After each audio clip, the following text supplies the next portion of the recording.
नमस्कार दोस्तों, कैसे हैं आप सभी लोग। होप सभी लोग ठीक होंगे और स्वस्थ भी होंगे। तो आपका जो नीट का एग्जाम है वो बहुत करीब आ गया है।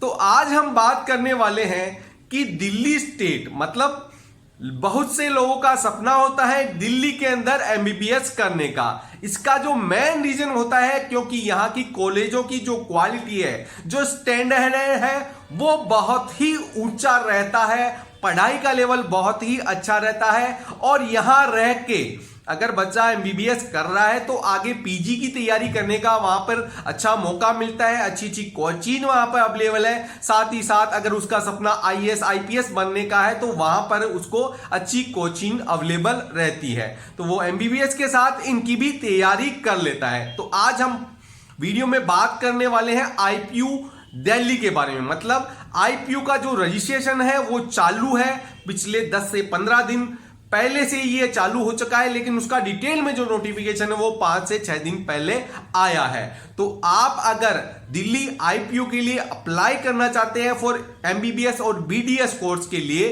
तो आप अभी से अप्लाई कर सकते हैं। अब सबसे बड़ी बात ये आती है कि इसके अंदर कौन कौन अप्लाई कर सकता है, आईपीयू कोटा किस किस पे लागू होता है। तो सबसे पहले दिल्ली के जो स्टूडेंट हैं, जो यहां पर रह के स्टडी कर रहे हैं दिल्ली के अंदर, दिल्ली की स्कूल के अंदर, वो सभी आईपीयू कोटा के लिए अप्लाई कर सकते हैं। तो पहले तो दिल्ली के स्टूडेंट हो गए, यहां के मूल निवासी हो गए, जो कि आईपीयू कोटा के लिए अप्लाई कर सकते हैं। अब बात आती है दूसरे कौन कौन से स्टूडेंट हैं जो इसके लिए एलिजिबल है, अप्लाई कर सकते हैं। तो अगर आप किसी भी स्टेट के हो, चाहे दिल्ली के बाहर के, यूपी, बिहार, राजस्थान, आसाम, तमिलनाडु, हिमाचल, कहीं के भी हो, लेकिन आपने अगर 11th और 12th 11वीं और 12वीं क्लास दिल्ली में रहकर दिल्ली की स्कूल से पास आउट की है तो आप आईपीयू कोटा के लिए एलिजिबल हैं। ध्यान से मेरी बात आपने सुन ली है। जो बच्चे आउट ऑफ स्टेट के हैं दिल्ली के, लेकिन उन्होंने अपनी 11th और 12th दिल्ली से की है, दिल्ली की स्कूल से की है, किसी भी स्कूल से की हो, चाहे कोई सा भी बोर्ड दिल्ली का उनके लगा हो, चाहे सीबीएसई लगा हो, चाहे दिल्ली बोर्ड लगा हो, लेकिन उन्होंने दिल्ली से की है, तो वो दिल्ली आईपीयू के लिए क्वालिफाइड है, एलिजिबल है। आप दिल्ली आईपीयू का फॉर्म भर सकते हैं। तो ये बात आपकी क्लियर हो गई है कि कौन कौन अप्लाई कर सकता है। आगे हम बात करते हैं ये कैसे अप्लाई होगा और क्या डेट रहेगी अप्लाई करने की।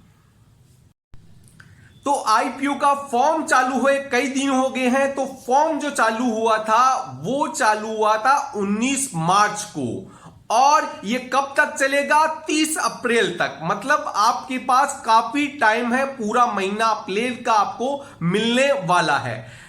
19 मार्च से फॉर्म चालू हो गए थे, लेकिन डिटेल का जो नोटिफिकेशन जो ब्राउज़र था वो आया है इसका 24-25 तारीख के करीब। तो अभी से ये फॉर्म एग्जैक्ट चालू होना चालू हो गए हैं। आप इसको 19 मार्च से चालू हैं और 30 अप्रैल तक कर सकते हैं। तो आप अच्छे से, मैं जो भी फॉर्म भरता है उसको एक बात बोलना चाहता हूं, बार बार बोलता हूं, आप कोई भी फॉर्म भरे XYZ, किसी भी एग्जाम का, कंपटीशन का, नौकरी का, सबसे पहला उसका जो डिटेल में नोटिफिकेशन आता है, उसका जो ब्रोशर आता है, उसको पहले पेज से लेकर लास्ट पेज तक अच्छे से पढ़ें, जिससे आपको पूरी डिटेल पता चल जाए। तो डिटेल में नोटिफिकेशन जो आया हुआ है आईपीयू का, उसको आप अच्छे से पढ़िए। 19 मार्च से 30 अप्रैल तक अप्लाई कर सकते हैं। और आपकी जो फीस लगने वाली है वो लगने वाली है 1500 रुपए। 1500 रुपए आपका ट्रांजेक्शन होगा ऑनलाइन, वो करके आपको आगे जाना है। और वेबसाइट, तो वेबसाइट मैं बता दूं, जो इसकी वेबसाइट है www.ipu.admission.nic.in। इस वीडियो में आगे मैं बताऊंगा भी आपको कहां, किस वेबसाइट पे जाकर अप्लाई करना है। तो डेट आपको पता चली गई है, 19 मार्च से 30 अप्रैल तक आप अप्लाई कर सकते हैं। 1500 रुपए आपका चार्ज लगने वाला है। तो सबसे पहले आपको क्या करना है, ipu.admission.in, ये ipu.admission.nic.in की वेबसाइट है, ये आपको ओपन करनी है। और उसके बाद जैसे ही वेबसाइट ओपन होगी, ये बिल्कुल आपको जो नीट की वेबसाइट है बिल्कुल वैसी ही लगेगी। और वैसे ही कुछ फंक्शन यहाँ पर दिए हुए हैं। तो सबसे पहले आप जो लेफ्ट हैंड साइड में है एडमिशन ब्रोशर, उसको आपको ओपन करना है और जो पीडीएफ फाइल होती है उसको आपको अच्छे से देखना है। इसमें आपको देखना है कि आपके कौन सी कैटेगरी है, आपकी कैटेगरी के क्या रूल है और ये सब कुछ ब्रोशर दे रखा है, इसको आप अच्छे से पढ़िए।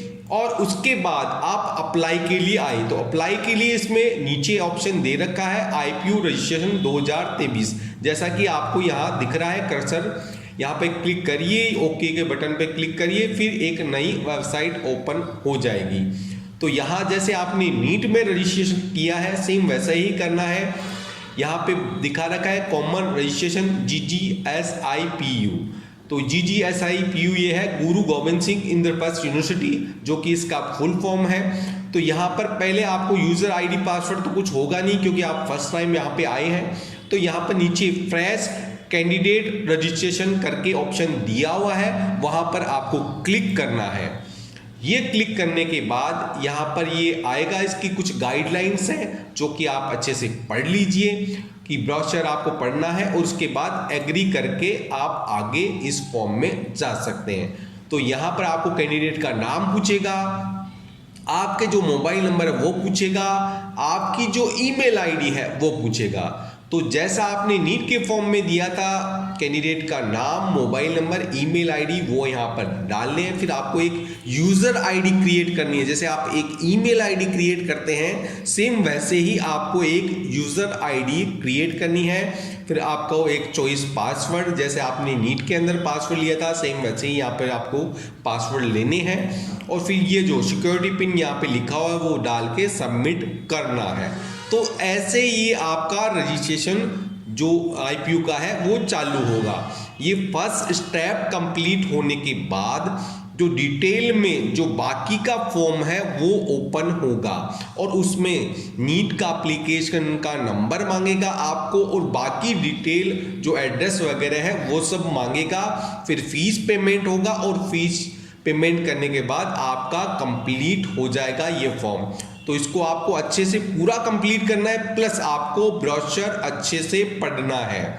ब्रोशर अच्छे से डिटेल में जो दिया हुआ है, आपकी कैटेगरी का रिजर्वेशन किसको मिलना है किसको नहीं मिलना है, ये आपको अच्छे से पढ़ना है।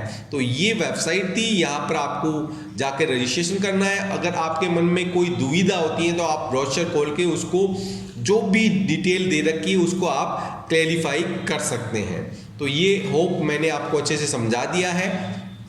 अगर आपको वीडियो अच्छा लगता है तो आप वीडियो को लाइक जरूर करिएगा, और अगर आप चैनल पर नए हैं और आपको नीट से रिलेटेड जानकारी चाहिए होती है तो आप चैनल को सब्सक्राइब भी कर लीजिए। और अगर आप हमसे आगे नीट 2023 की काउंसलिंग करवाना चाहते हैं, चाहे स्टेट की हो चाहे ऑल इंडिया की, तो जो साइड में लिखे गए नंबर है, व्हाट्सएप नंबर है, उस पर आप मैसेज करिए कि नीट 2023 काउंसलिंग के बारे में हमें जानकारी चाहिए, तो हम आपसे संपर्क कर सकते हैं। धन्यवाद।